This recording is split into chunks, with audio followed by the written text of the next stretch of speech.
It's moving out here. It's not moving up there. That's interesting. Okay.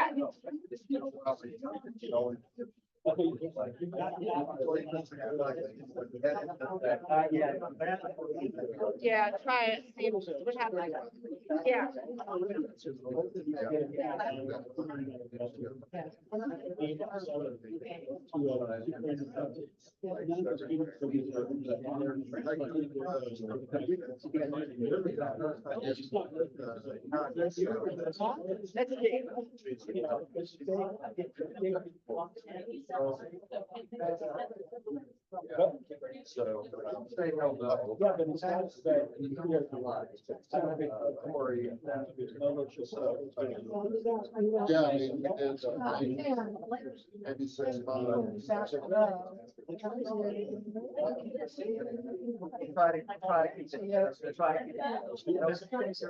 No problem. He got work. Yeah.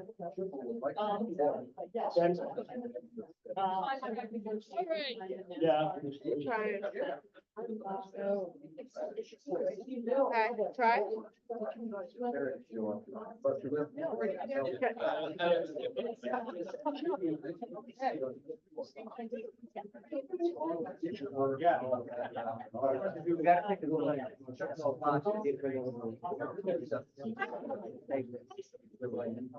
Sorry, we had a little bit of technology problems, but we got it.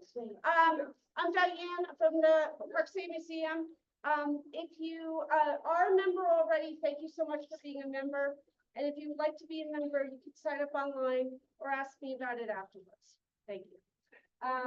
We have a couple of other lectures coming up.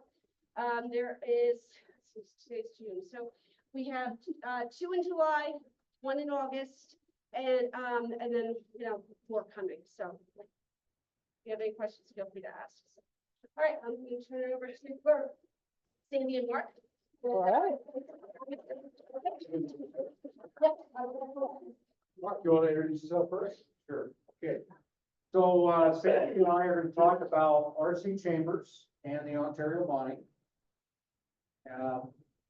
I have a background in mining engineering, open pit mining, and in maintenance on heavy equipment and capital projects. I did work for a summer in Leadville, Colorado, at a lead zinc mine for a Sarco, about the best job I ever had.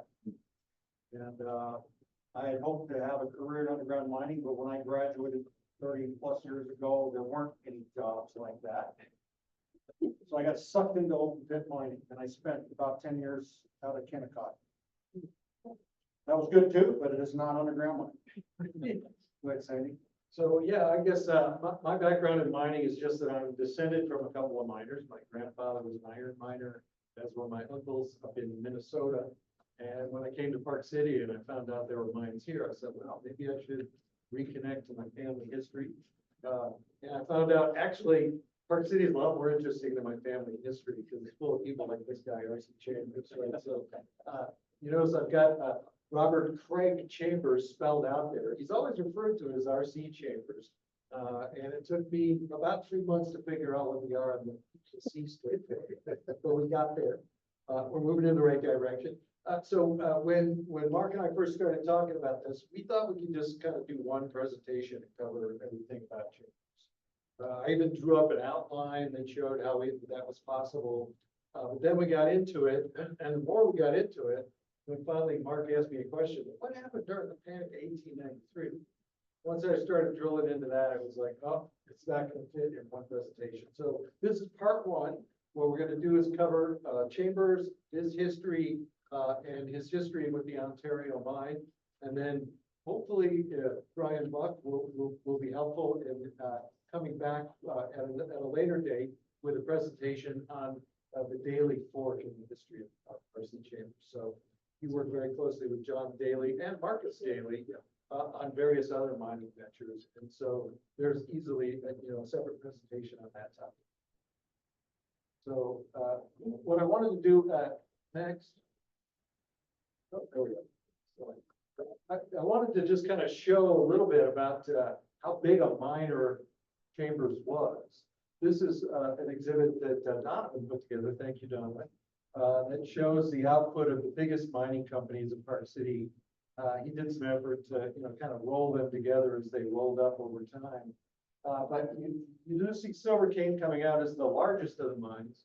But those three mines that are boxed in were mines that were all managed in some way by R.C. Chambers. So the Ontario itself, the biggest of his mines, but he was actively involved with the Daly Judge and the Daly mines. And so if you add them all together, he's really the biggest mine. That's it. So let's talk about how we got into it. Now, this might be familiar to some folks. We did a presentation a while back on the Silver Queen.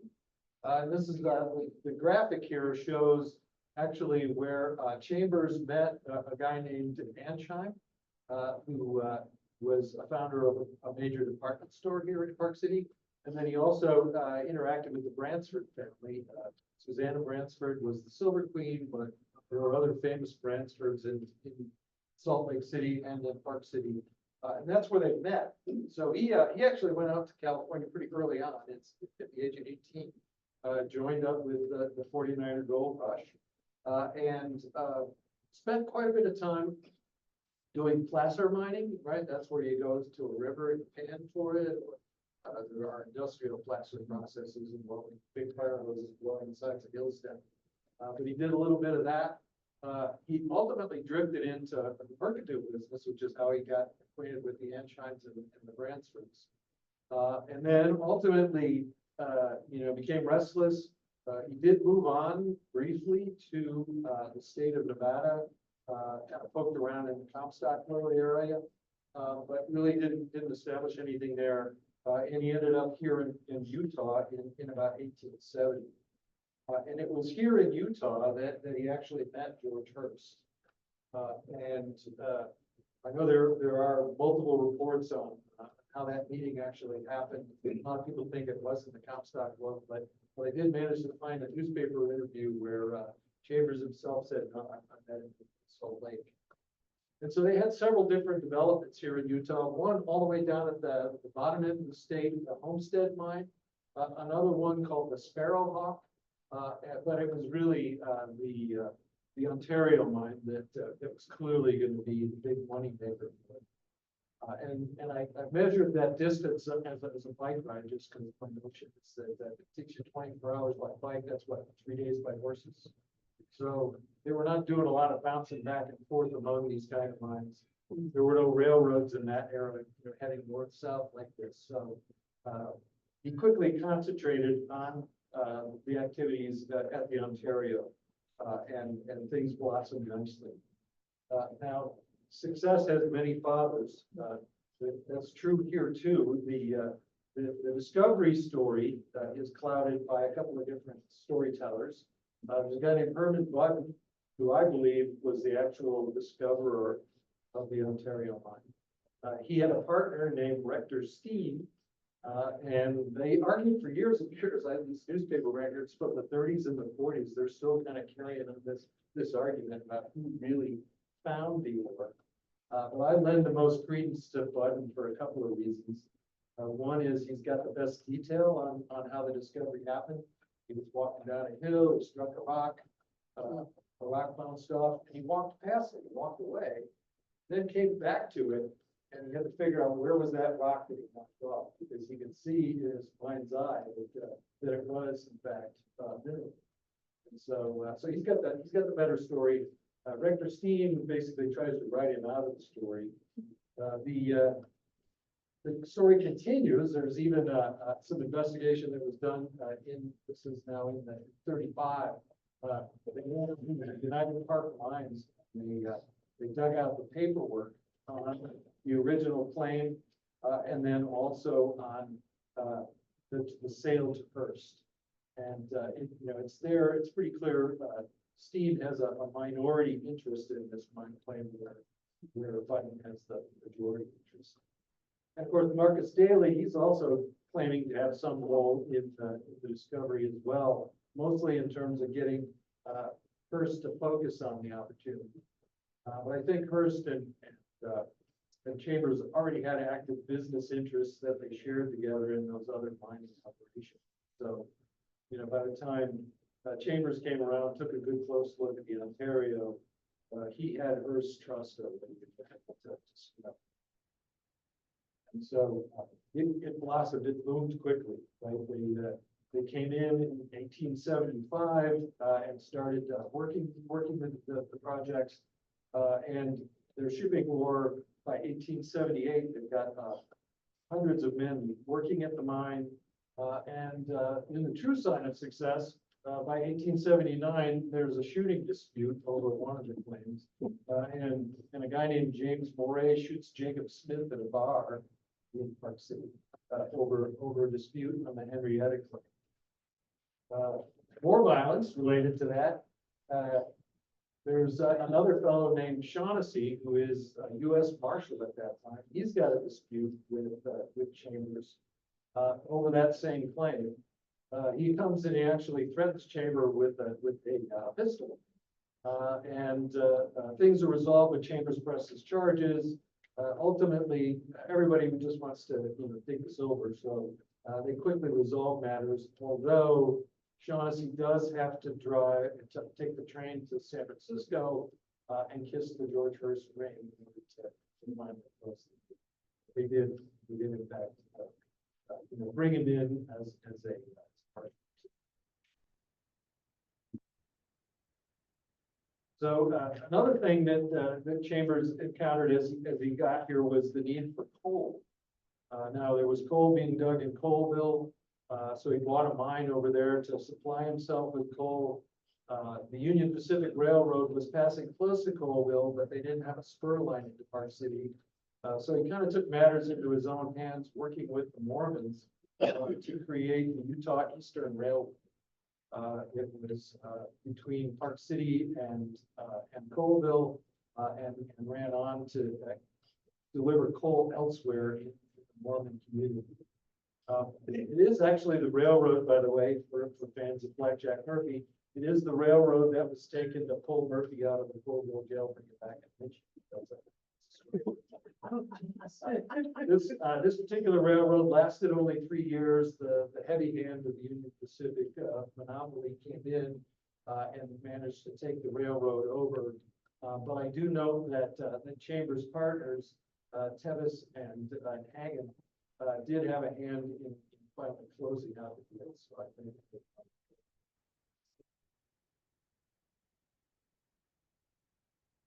So on to the mighty Ontario. Okay. So what I'll be discussing are more of the mining technology aspects of the Ontario mine. Some very state-of-the-art projects that were implemented under R.C. Chambers' watch. Now, first that always comes to my mind is the legendary Cornish pump, and I'll get into that in a minute. Prior to this pump being installed, the mine did have some issues with water inflow, okay, and that's where the Ontario Tunnel was built. It was constructed from 1881 to 1884, and it was able to drain 4,000 gallons per minute of water. Mouth of the tunnel is in the vicinity of the Ontario mill. So a lot of that water that came out of there was actually used in the mineral processing aspect of the mill. The tunnel also provided for a way to haul ore to the mill. I believe it was from the 600-foot level. So anything above the 600-foot level, the mine had to be hoisted up. Okay, but anything that was at the 600 and down below could be hoisted to the 600-foot level and then out drain tunnel. All right. And the drain tunnel was placed at the number 3 shaft. And I'll talk a little bit more about different shafts.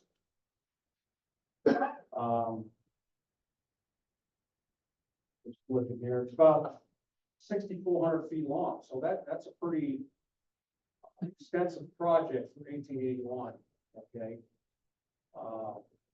It was also extended some years later, 500 feet west of Daly West. So it would also help drain that one. And I suspect that Sandy and Brian may talk about that relationship. You know, you scratch my back, I'll scratch yours. Right? Okay. So here's, I don't know how well you can see that, kind of schematic Cornish pump. It was a very unique pump, one of the only ones in the Western U.S. and by far and away the largest. It was built in Philadelphia. Sent out here on railroad and assembled. It had a 1,000-foot long timber pump rod that was connected by steel plates. So it had an effective pumping depth 1,000 feet below the shaft collar. So that's 400 feet lower than the Ontario drain tunnel, right? And once it got down to 1,000 feet, then they'd have to figure out how we're going to keep pumping, right? But that wasn't until some years in the future. This was a pretty amazing machine. It, at the time, cost $250,000. Stone foundation that this thing sat on consumed 7,000 tons of rock. It was all masonry, quarried rock, held together with mortar. Okay, no concrete. The pump rod had a 10-foot stroke, and the flywheel right there, but also on the previous picture, it was 30 feet in diameter, sent out in sections on the railroad, and then smaller sections on the wagon. It weighed 70 tons. And there were 2 pump cylinders, high pressure and a low pressure. The high pressure cylinder was 38 inches in diameter, and the low pressure cylinder was 70 inches. So by all accounts, this was a massive machine, steam powered, a lot of coal. And that's one of the reasons R.C. Chambers invested in a coal mine in Colville and that railroad early on. He needed his own coal mine to supply not only the Cornish pump, but the hoisting works. They were steam driven. They also had underground steam pumps, and they had a lot of steam boilers for the Ontario mill. Okay, so there's a picture of the low pressure cylinder right there. Here's the part of the flywheel. Okay, here's some transfer piping underground that is taking water from the lower level and dumping it into the sump, the Cornish pump. Okay, and you can see this is all riveted pipe fittings here. Nothing was welded back in the day. There's an interesting story. Legend has it. Okay, on a cold day in the mid 1880s, Cornish pumps stopped running. It froze up. Okay. The miners finally decided to call in a Cornish mechanic. The mechanic looked over the pump, climbed up the enormous flywheel, took a sledgehammer and swung down one single blow. Just like that, the pump came back to life. The mechanic billed the mine office grand total of $100 for his work. They demanded an itemized bill for his services. The mechanic then replied, for hitting the flywheel with a hammer, 50 cents. For knowing where to hit it, 99.50. So I want to thank Del Gallo for pointing that out. The way the pump then worked in conjunction with the drain tunnel was get it from the 1,000-foot level, once they got there, pump the water up to the 600-foot level, then it ran out the drain tunnel to the Ontario mill. All right. Here we have a view of Ontario Canyon. Start with this one. It's looking down canyon. Okay.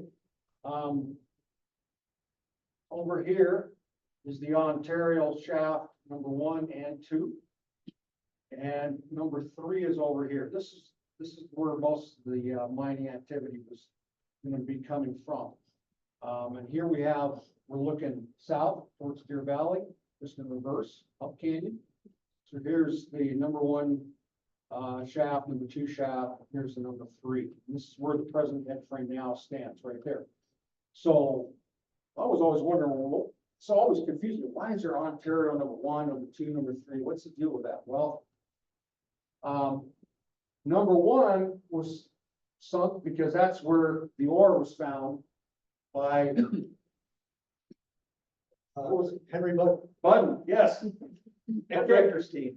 So as the shaft progressed down and the mining progressed outwards, the ore body dipped to the west.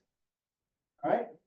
And so Chambers decided, well, let's put another shaft in to get us a little closer to the ore, in which direction it seems to be going. And that ran for another, 5 or 10 years, but the ground around the collar, the first several hundred feet, was very weak rock. It kept caving in, kept sloughing in, there's a lot of mud. So Chambers and company decided, we're gonna get away from this whole bad rock over here, and we're gonna go over there. And that's also in the direction of goodness, because that's where the ores did. Right, so now, they ended up keeping, I believe, shaft number 2 operational for ventilation, and as a secondary escape route. Okay. This is inside the hoist house number 2, shaft number 2, and you can see here's the steam piping going to the hoisting steam engine. All right, so the boiler room is somewhere out of sight here. Okay, and then there's some connecting rods on both sides, and it turns the hoist drum, and there's some flywheels on here, and you can see the flat cable. All right, and these big dials here tells the hoisting engineer, the guy standing right there, what level is that. Okay, this was the top paying hourly job on the property, right? Had the most responsibility. Okay.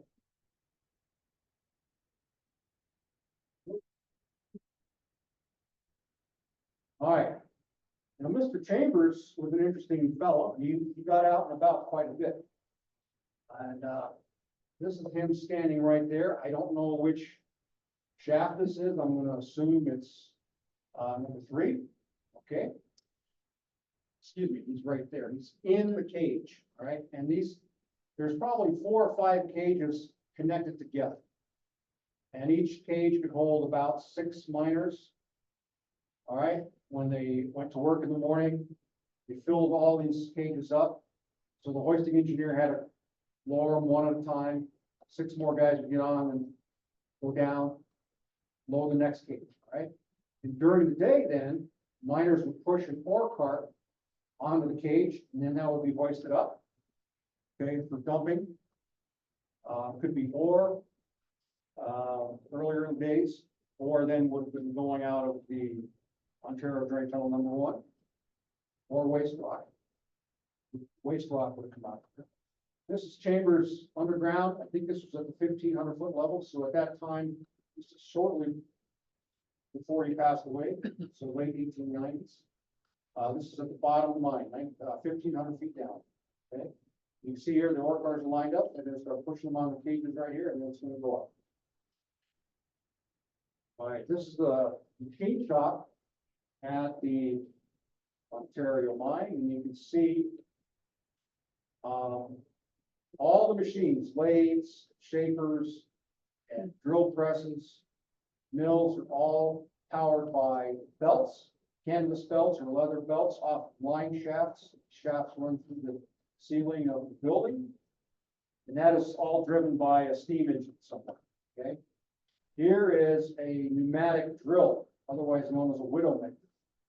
So it's in the machine shop getting fixed. Why was it called a Welding?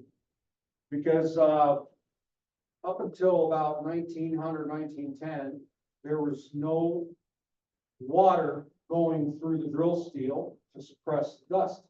So all the miners were inhaling dust. Nobody wore respirators back then.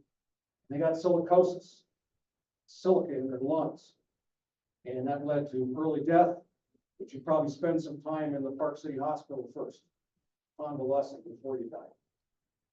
That doesn't allow your lungs to separate the oxygen from the air to help you oxygenate the blood. See?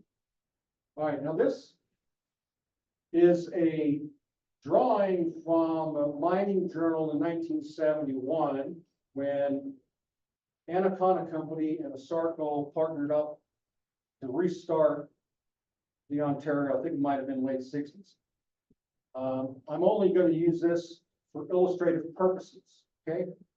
So anything below 1500 level came after R.C. Chambers' time, okay? Has nothing to do with him down here. But I wanted to show the different shafts, okay? And when you get down here, here's the Ontario #1 drain tunnel, okay? And here's the Ontario drain tunnel #2, all right? And the terminology we use in mining isn't always explained to people, okay? So we already know this is a shaft, this is a drain tunnel. But what do we call these horizontal runners here that don't have an opening to the surface? Okay, well, these are called drifts, okay? That's a drift, that's a drift, all these are drifts.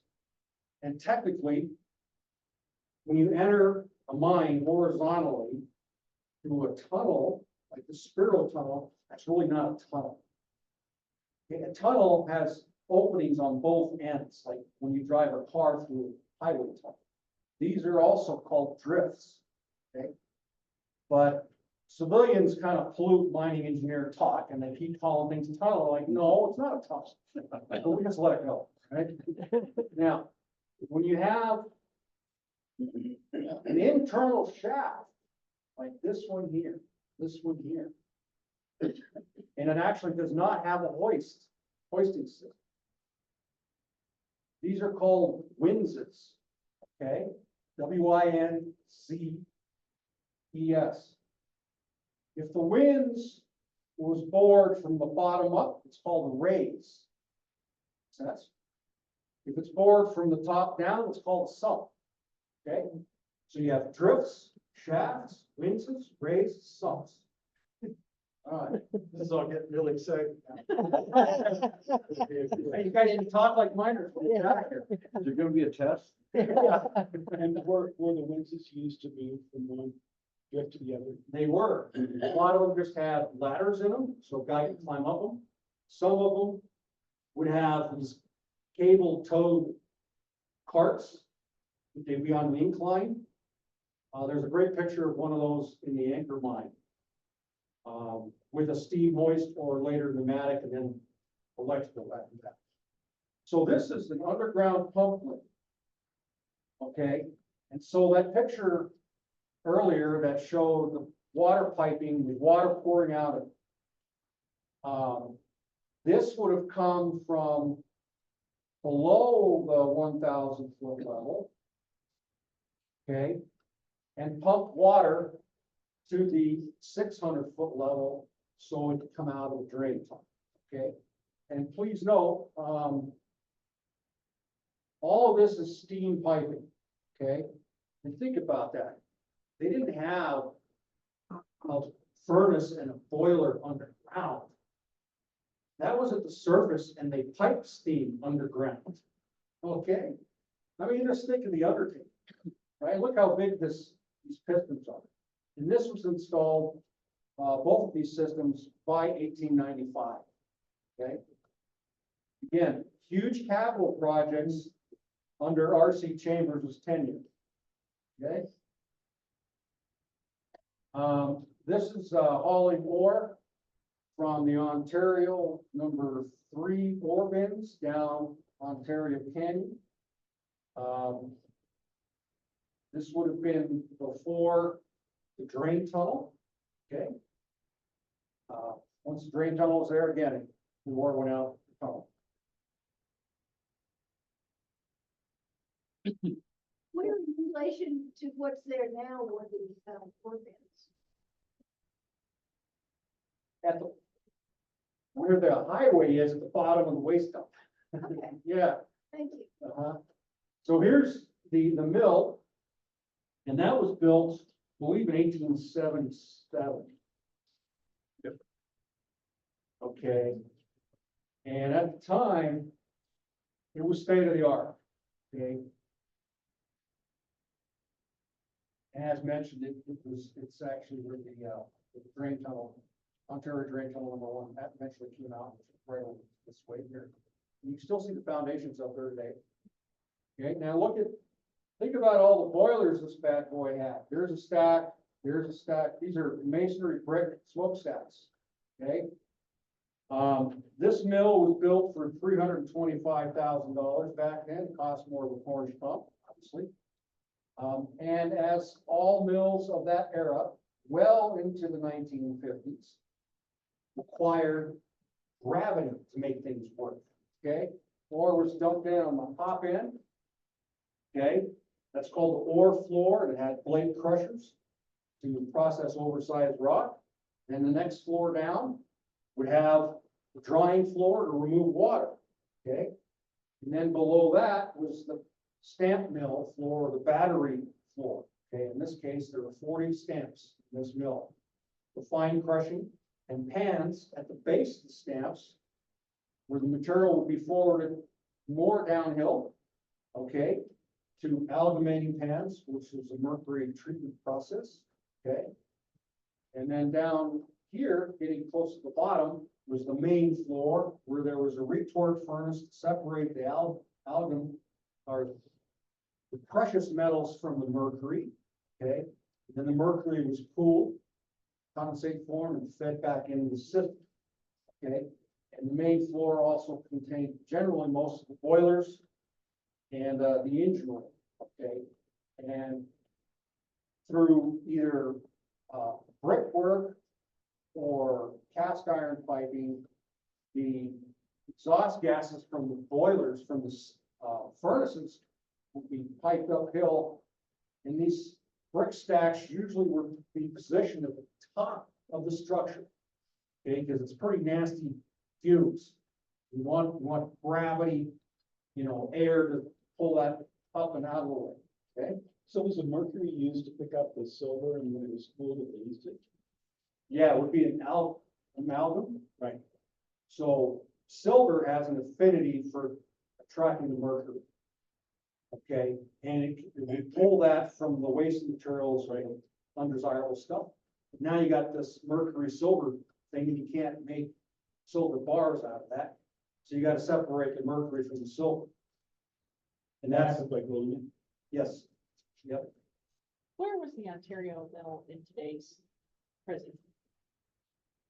So if you're coming down Marsac from the Ontario 3, off to the right side of the road, there's a runaway truck route. Yeah. That runaway truck route is going right up the old mill top. Huh. And so the mill was just below the mill. Yeah. So next time you drive up there, look to your left, which is more or less east, and you can see all the masonry foundation work that's still there. That's 100, almost 150 years old. So it's pretty amazing. All right, this is inside the, I believe, pan ring. Yeah, pan floor, okay. And this was, I believe, towards the bottom of the mill complex as you're going down the hill. Okay. And these might be the settlers, Brian, I think. Yes, The pans are back the here. 2 steps, the pans were on that upper level. Yes, exactly. We had a contact with Dior with Mercury and then they settled it out. Yep. So in 1880, the weekly silver shipment was 33 bars of bullion at 170 thousand troy ounces of silver. And I'm not sure what that converts to money, but it's a lot of money. Okay? I mean, doing this week after week after week, for decades. So they actually made the bars and shipped them They out did. of Park City as bars. Okay. So here's, whoops. This is the Ontario with all its stacks of grandeur, okay? Looking uphill, you know, Park City, Ontario Canyon's up this way. This is the Marsac Mill, which I believe is where the city building is now, right? Town hall? Yep. And then this was the Crescent.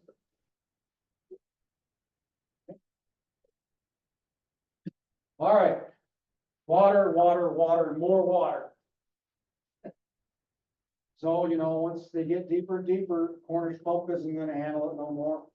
Ontario drain tunnel isn't gonna handle it anymore, so now we need another drain tunnel. This is, the Keatley Drain Tunnel, or commonly known as the Ontario Drain Tunnel #2. Okay, and here we have Mr. R.C. Chambers chatting with the underground surveyors, to make sure they're going on the straight line. And you can see here, there's a ventilation pipe for putting in fresh air, okay? And here's the transit tripod that the survey crew's using, obviously very wet, they're all wearing slickers. Okay? So this is pretty amazing project. It was, it would drain the water below the 1,000 foot level. And John Keatley was the chief engineer, that's why it was called that for a while. It was constructed between 1888 and 1894. So they're still gonna need the drain tunnel 1, and Cornish pump for quite a while. And so what this tells us is that R.C. Chambers and his mining engineer staff were looking way ahead. It's like, well, where are we gonna end up going, this mine, right? What level, what depth, how many drifts are we gonna have? And because it takes 6 years to build a tunnel. And when you get down there, you want it to be drained. You don't want to do mining underwater, right? So then you gotta convince the investors, hey, I need another $500,000. Why? Well, we gotta do this. Oh, okay. So it's a good thing you had a good relationship with Pretty her. sure that's how the conversation went. Yeah. It's like, yeah, let's go. I will make a lot of money. Let's get this done. Yeah. Okay. And amazingly, over 6 years, now think about this, late 1880s, mid 1890s, one construction worker was killed. That's it, one. And we think we're so safe now with OSHA and MSHA. Well, I don't know, they were doing some things right then too. What's the rate of the miners? Yes. It's higher for the miners, underground miners then than it is today, okay? Once pneumatic drills were designed to use water to keep the dust down, that was a substantial improvement. Now, silicosis didn't kill a miner like on the day that he was drilling, right? This is a 10, 20 year, you know, long-term death, like black lung for coal miners. Brian is going to provide some insight on people that just fell down shafts. Okay, because they didn't have any railings, safety chain. I mean, you know, you need to pay attention to where you're stepping. Okay? It was a lot more your own accountability. Right? Okay, So how did the one guy die between 1880 and 1890? rockfall. Uh, And that was pretty common. You see these big slabs right here. If you don't get in there and bar that down with a big long crowbar and break off the slabs and cause it to fall, you could be down here doing some other kind of work and this thing hits you in the head, you know? So, the cost was $542,000. And, the Daily West Mine paid $145,000 of that because they were going to be a benefactor of this.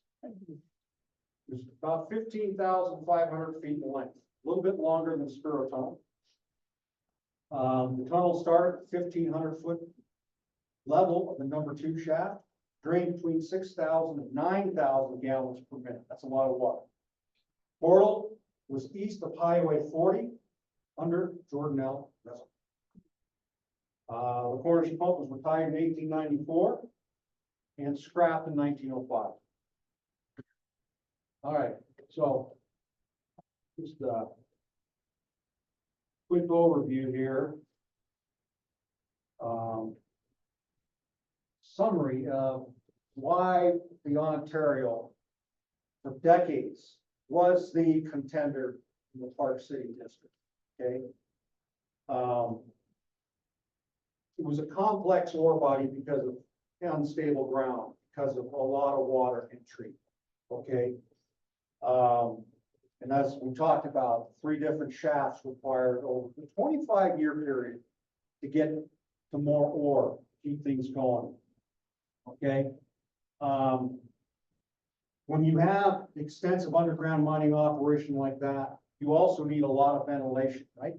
There's not natural air flowing down there. You have to have ventilation fans pumping in air to the working spaces, right? You have to have all kinds of boilers, steam pumps, okay, and steam engines driving the hoist, and all the mechanical equipment in the machine shop. Okay, I do believe there were 12 different boilers and steam engines in the Ontario complex. That includes the mill and the 3 different hoist houses, shafts, pumps, all that stuff. So, early on, cords and cords of firewood a day, and then later tons and tons and tons of coal a day. Okay. There were 2 reduction works, some crushers, stamps, settlers, roasters, amalgamators, retorts, boilers, even. By 1886, 400 employees worked there at $40,000 per month payroll, 2,000 indirect jobs, 20 miles of underground workings, and 125,000 cubic yards of mined out stopes. Okay. The number 2 drain tunnel was also fascinating, and these guys were just thinking. From the time the water entered at the 1,500 foot level of the number 2 shaft to where it emptied under Jordan L. Reservoir, there was a drop of 120 feet. That water had a lot of head. They installed a GE monocyclic generator at the mouth of the tunnel that generated 2,500 volts of electricity for lighting. Okay. They also had boarding houses, machine shops, blacksmith shop. Talked about the boilers, coal mine and sawmill. Okay. So hopefully that'll give you a perspective of the incredible infrastructure that was put in between 1873 and 1901. And Chambers passed away. Okay.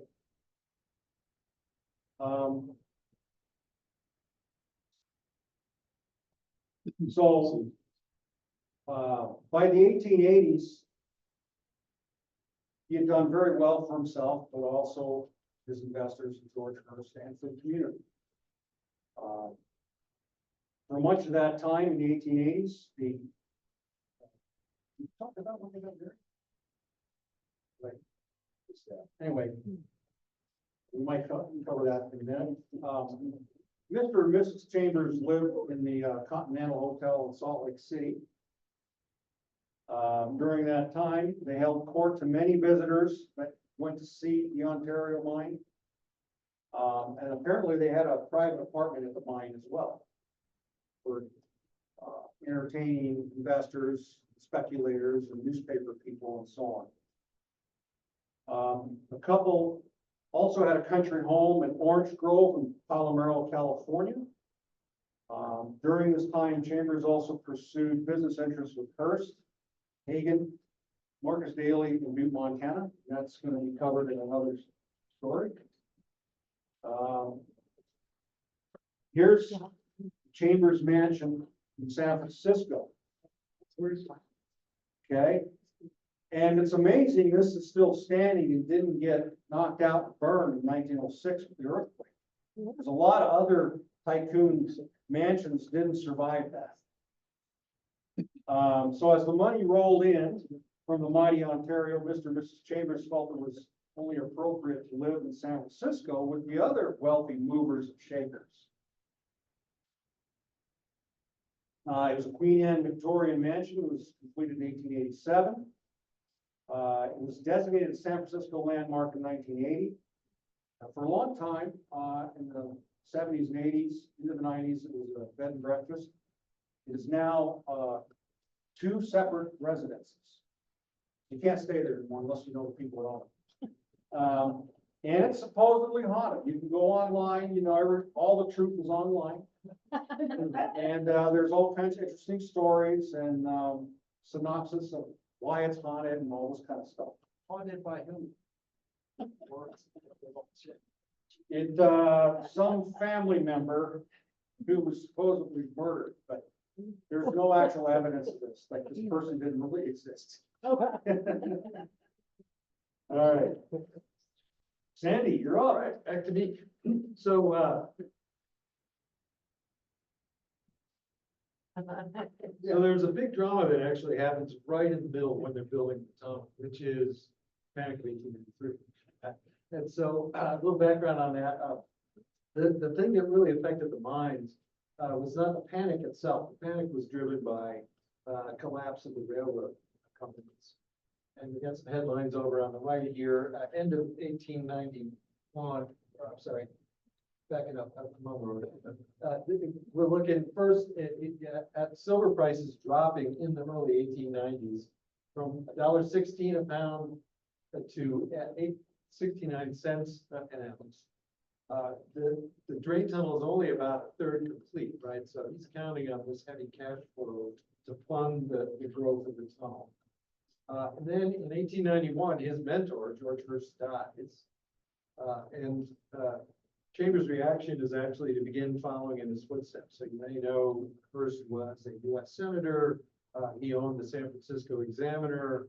Right away after Chambers, or after Hearst's death, Chambers kind of steps into that spot, buys the Salt Lake Herald, which to that point was a Mormon newspaper. And he begins to use it to gain prominence on the national news. Grover Cleveland immediately recognizes this purchase as making him a powerful man locally, and he becomes a very active supporter of Grover Cleveland's election. Now there are signs of trouble coming into 1892. It's still not the Panic of 1893 yet, but there are cash flow issues at the Ontario. The silver prices are continuing to sink. That tunnel isn't going to dig itself. You got to pay all those guys to keep digging it.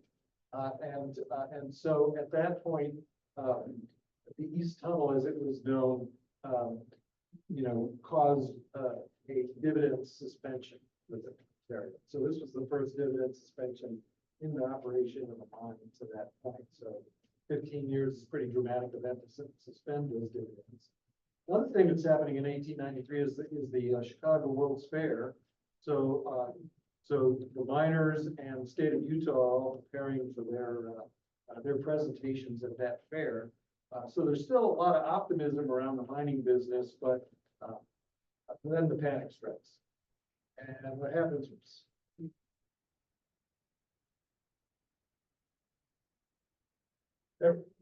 What happens is when Grover Cleveland assumes the office, he revokes the Sherman Silver Purchase Act, which really knocks the bottom out of the silver market. And at that point, they're still trying to prosecute this tunnel. They're still trying to move it forward, but they reduced wages for the miners, and the year overall in 1893 there were massive numbers of railroad failures, a lot of pessimism in the country. And this, this has to affect Chambers' outlook. Sandy, I'm assuming the Silver Purchase Act was required the US government to buy silver. It did. Supported. Yeah, the Silver price. Purchase Act set a fixed price between gold and silver, and when they revoked it, that kind of knocked the bottom out of that. And so the silver miners were all obviously strongly in favor of that relationship. But Cleveland, basically completed the classic sort of pre-Keynesian mistake, right? When he repeals that act, basically causes the monetary supply to crash. And so, right when you're going into a recession, when in modern Keynesian would say, pump more money into the system, they took money out, and that really exacerbated the problem. So here's, big drama for our friend R.C. Chambers. He's gone in support of Cleveland. He's put his newspaper online. He's taking more prominence on a national scene. And then on the personal side, his wife attempts to commit suicide. She attempts to throw herself in front of a train in San Francisco. She runs at the train from the sideline, apparently stumbles before she gets to the train, so she doesn't get herself under the wheels. But in the middle of all this other drama, he's got jealous with his wife. And they were very, very close. They didn't have any children, but it was an intense love story. And so this really had to throw him off stride. Kind of reminds me of J.R. Ewing in Dallas, right?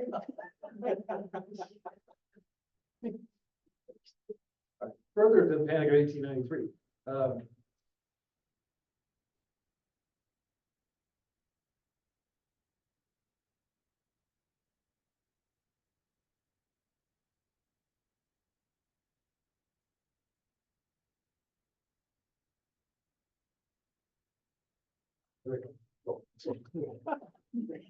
Very touchy Very trigger. sensitive. All right. Yeah, so just looking a little bit more closely at silver prices, they never actually recovered. This is London market prices for the period, and in 1890, as they enter, it's above $1. It drops down as low as 59 cents a pound, and never really strongly recovers because there's no connection between the two metals, right? Gold and silver. I assume at that time, that it was so early on, that all silver was sold domestically, or was there any market internationally? Well, there is an international market, Yeah, that's all it was. but there's not the kind of market efficiency that we have today, right? So local markets might have had significantly different prices from the London market. I'm just kind of showing this table as a way to kind of say, this is what's happening overall to silver prices. And so, it continues to be, an issue. They're still trying to drive this tunnel, and he backs, basically off on a lot of other developments. As he's driving the tunnel, he finds two major silver discoveries. They do nothing to exploit those at the time, because, well, he's a wealthy man, and he's standing pat on his hand. That's one of what's to point out. This is also at the time, harkening back to our conversation about the Silver Queen. This is when he sues Susanna Bransford. And a quick rundown, and everybody heard the Silver Queen story. Quick rundown on what happened there was basically Albion Emery dies. He has no will, so the will goes into probate court. Chambers steps up and claims that money that he's lent to Albion Emery was not a loan, that it was an equity position.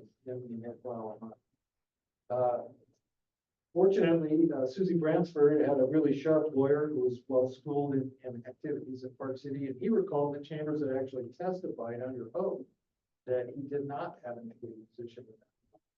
And that sort of upended his argument. Ultimately, Susie wins the case, but here's a guy who is basically suing someone who's a longtime family friend. People go way back, back to the 1850s in California.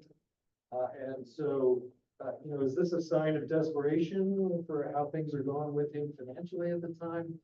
Is it just kind of part of his original obligation to George Hearst. George Hearst's requirement, whenever he came into one of these places was, okay, we're gonna develop this mine. But Chambers, your job is also to figure out how do we extend our reach beyond just the mine that we're working, right? Other people are gonna be involved, and how do we have a part of that? And this was clearly kind of a stab at that. But he's a little more successful with John Daly and those efforts, and the position to a little more deeply entrenched. So anyway, rolling on into politics. He uses a bully pulpit to begin promoting bimetallism. Spends a lot of time doing that. He also uses it to win a state Senate seat.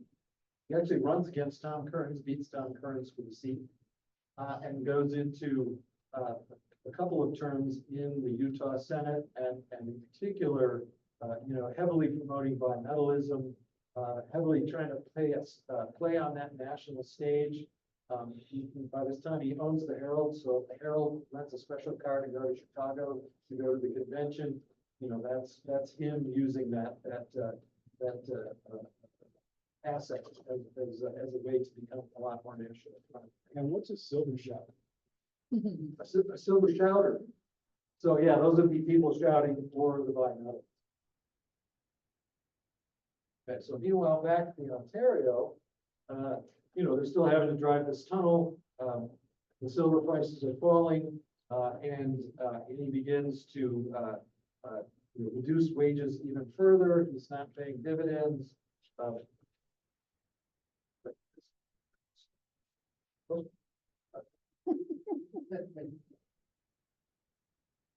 There we go. This skips a slide. Anyway, the 1895 annual report offers some insight that the continuing fall in the silver prices is causing pain.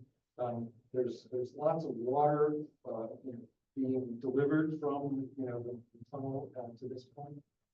They're making discoveries along the way, but because of the low price of the silver, it's not able to continue investment.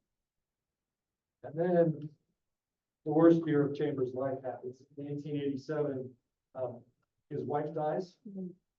The silver prices continue to fall, and basically he shuts the mines. He shuts not only the Ontario, but he shuts the Daly mines as well, because he's got a management position as president of those companies. And so it's a little bit curious, because at that time the rest of the town is kind of moving.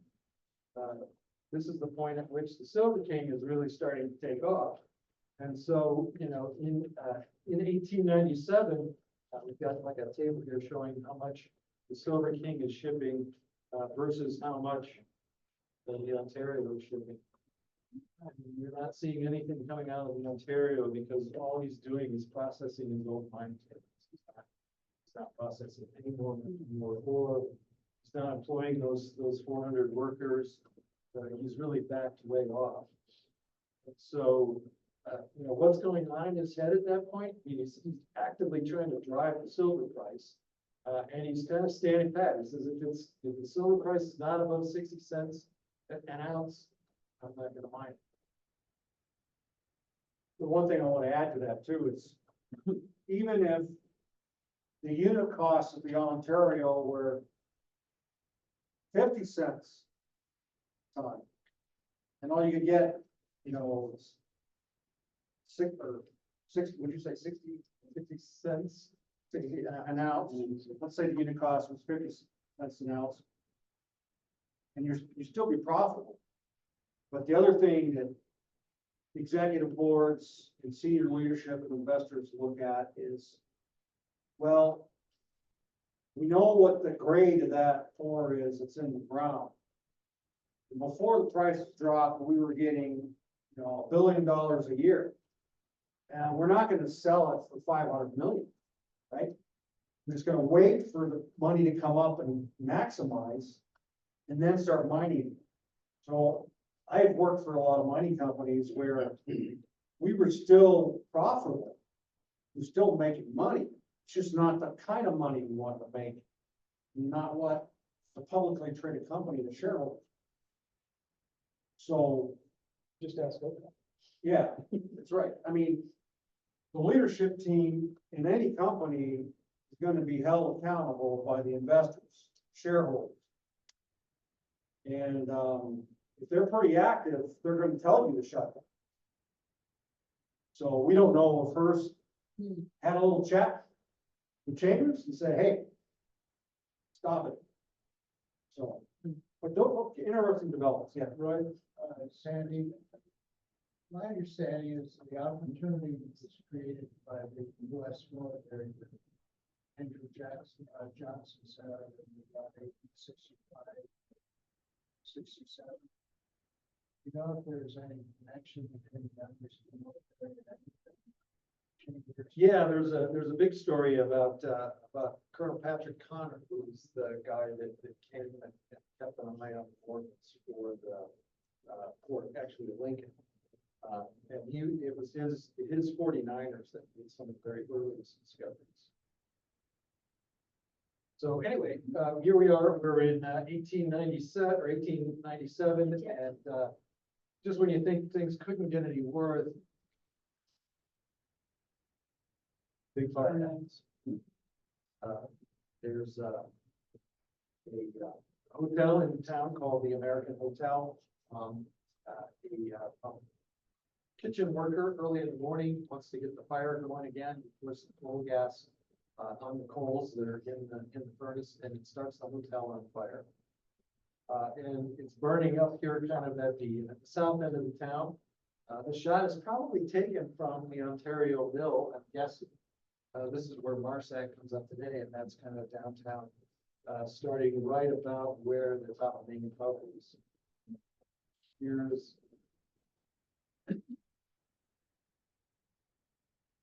Was there a guy standing around with a camera? You know, it isn't like he whipped his cell phone out. It's a picture back then, wasn't it? They were on call 24/7. You want the story? Of course, You're- You got the tripod, I mean, you got a lot going on to get that clear. Well, your photography store is right there on Main Street, so maybe you want to get that stuff out of the shop and Right up the street. and make some money to take a photo, right? So, so anyway, the big fire happens. You know, there's early press reports basically say, you know, is this going to kill the town? But optimism remains strong, particularly out of the Silver King quadrant. They're still mining and making money. And so finally, relief comes kind of in a series of steps. The silver price starts to go back up. Chambers becomes actively involved in rebuilding the Aschheim department store. That burned down as part of the fire. That's probably what put him in close contact with Sol and Spiro, put them into a tight business relationship. So Marcus responded to the mentorship story there.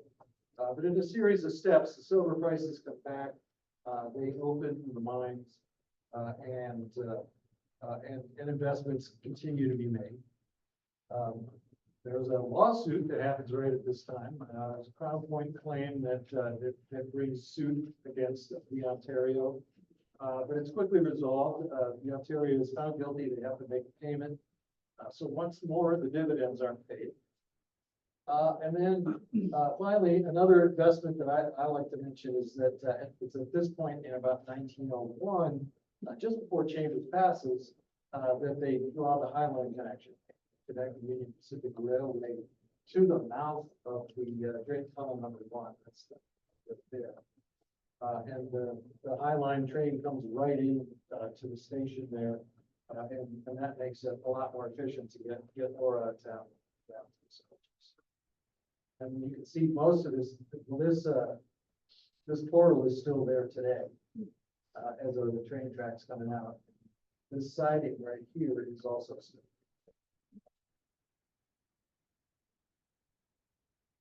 All right, Chambers of Mining, there we go. So one of the things I found interesting about Mr. Chambers is his relationship, Sol and Spiro, right here. Chambers. There's Mrs. Ida Mae Spiro. This is in front of the Ontario office, wintertime scene for a little sleigh ride. Chambers met MS Aschheim in California, as Sandy mentioned. And they both came to Park City in the 1870s. At which point MS Aschheim started a mercantile in town. And Mr. Chambers was majority shareholder in that mercantile. Spiro, because he was a nephew, family, who was still in Germany at that time, immigrated to Park City in 1881, went to work at his uncle's store. Okay. By the 1890s, Spiro was the store manager. And because of the family relationship between Chambers and Spiro's uncle, and Spiro having a keen interest in all things mine development, mine management, Chambers became a mentor of his and basically schooled him on what he needed to know about mining. Geology, investing, equipment. He was very well connected. He knew what claims were for sale, who owned them, any happenings, okay? You know, there was a 30+ year age difference in them, so it could have been like Spiro's dad, uncle.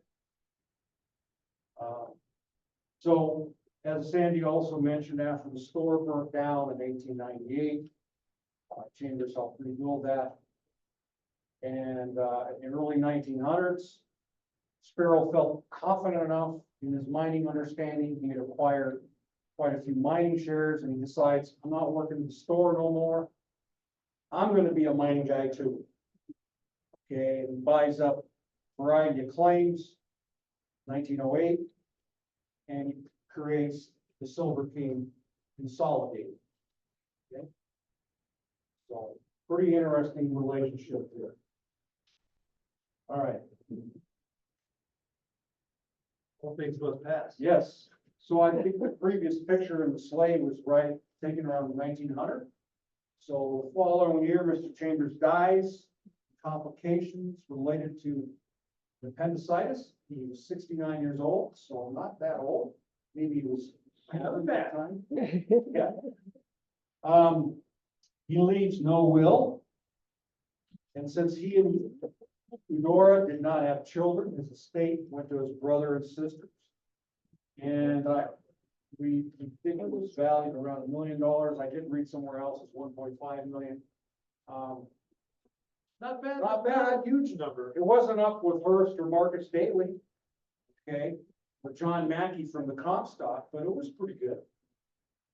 Kearns probably had about 5 million at Yeah. the time that he died, so. All right, and this is the Ontario as we know it today.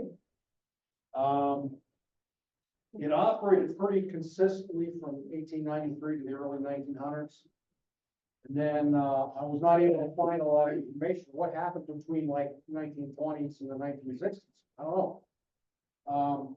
However, in the late 60s, mining companies took an interest in it again, and there was some active activity going on for about 15 years. Again, not mining throughout those 15 years. However, Asarco and Anaconda, and then later Noranda came in and put a new head frame in. There's a mill building over here. And the operation finally shut down for good in 1982. And so as far as operating years started to finally shutting down, it was the longest running mine in Park City. Okay.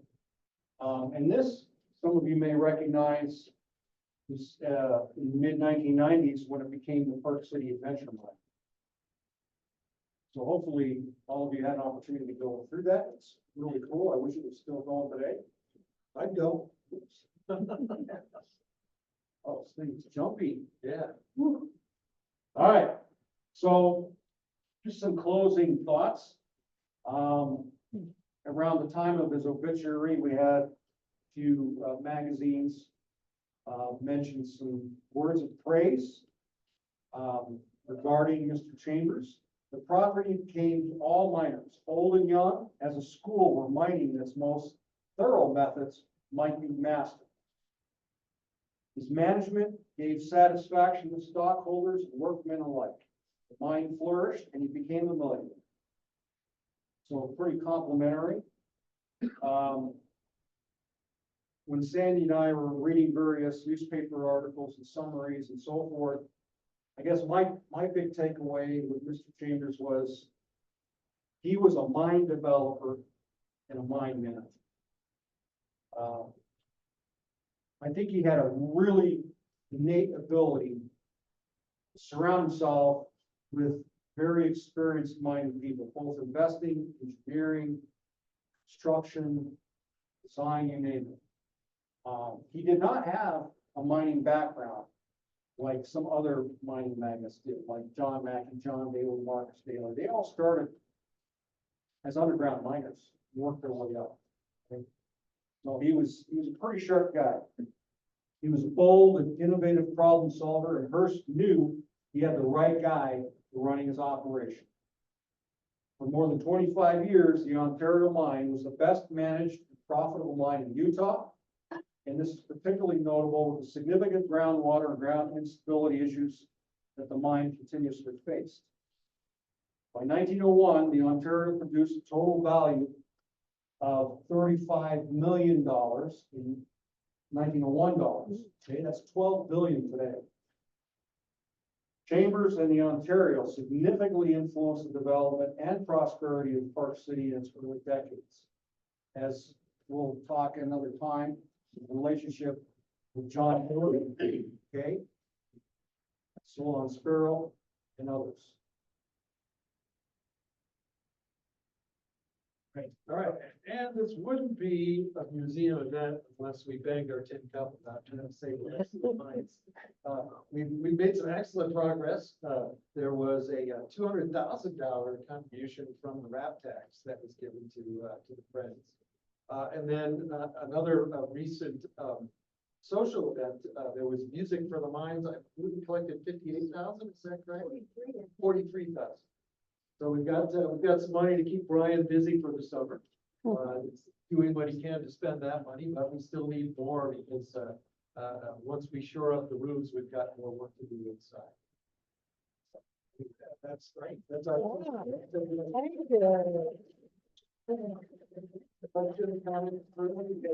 want to thank the folks listed up there, the archives, and Diane, Al, Brian, Park Record, particularly the photographers back in the day. Yeah. Left their gear around, Salt Lake Herald and Utah Digital newspapers, and if we have any questions, we'll just open it up. Is there a book that you would recommend that we could learn more about him? I'm sure there's been a book written. I am not aware of one. There's been a lot of articles, newspapers, and things, but not a single book. The interesting thing about Park City history, there's not really a definitive book. There's a very good, interesting book called Greater Mountain, which kind of rambles all over the map. It's a little chaotic. It takes a lot of creative liberties. It's got some errors. So most of this research comes from digging through the newspapers, which some of them are very, very good. Like the Salt Lake Herald coverage of activities here at Park City is very, very strong. I've always heard that the Ontario number 2 shaft was dug between the portal for the number 1 tunnel and this 500, 600 foot level of the number 1 shaft. But it was dug between those two so that they proceeded digging the tunnel from 2 faces.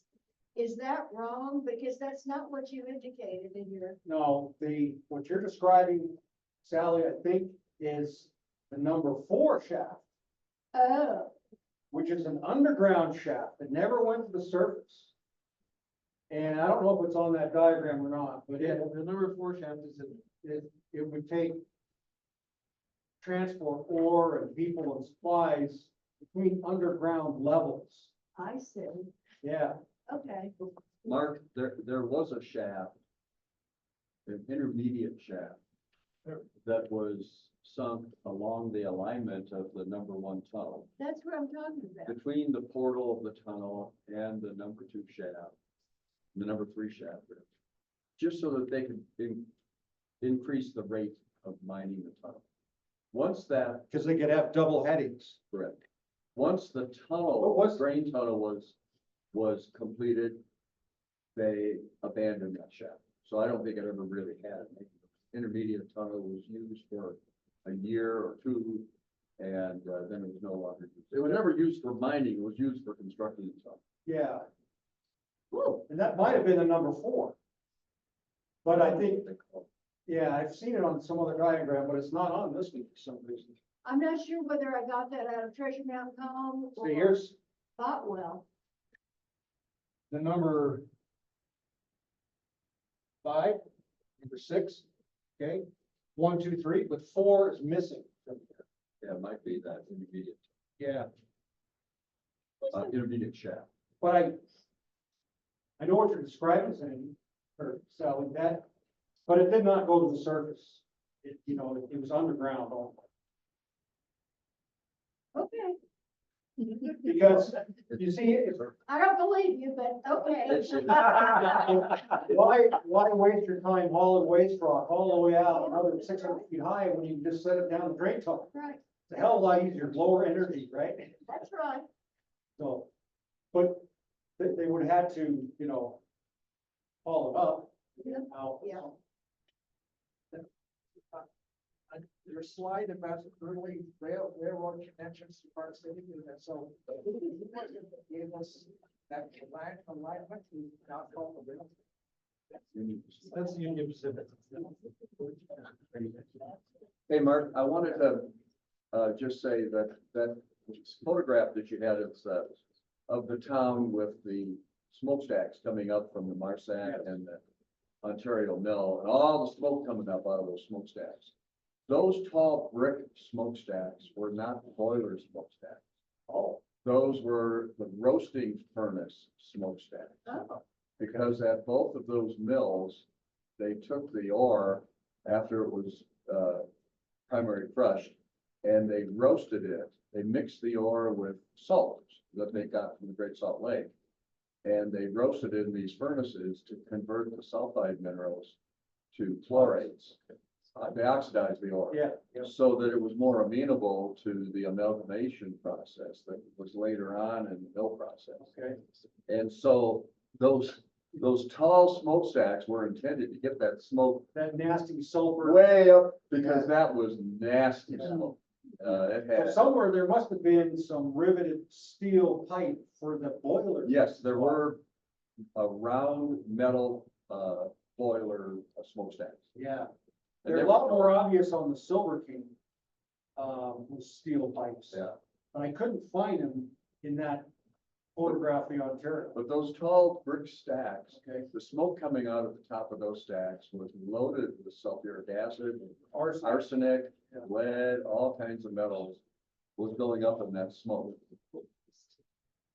supposedly it gave women rosy cheeks. Who's the majority shareholder in the Ontario? Was it Hearst? Was it Chambers? Was it? Chambers did not have a very large stake at all, judging from. Yeah, what he his ended up final with. number. But he was an owner, But he was an owner. and then And- president but- kind of managed it. But there was a company called, Hearst, Tevis, Haggin that basically, Um, so- Chambers shared the profits, but I don't think he held the ownership. Okay, and he worked. I mean, he was actively working. This way,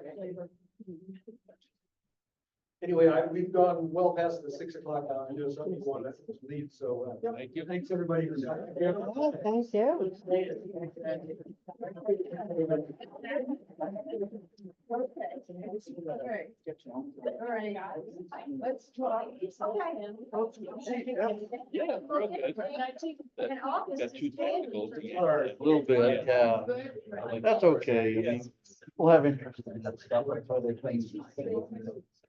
I don't know. But Diane, what she says about,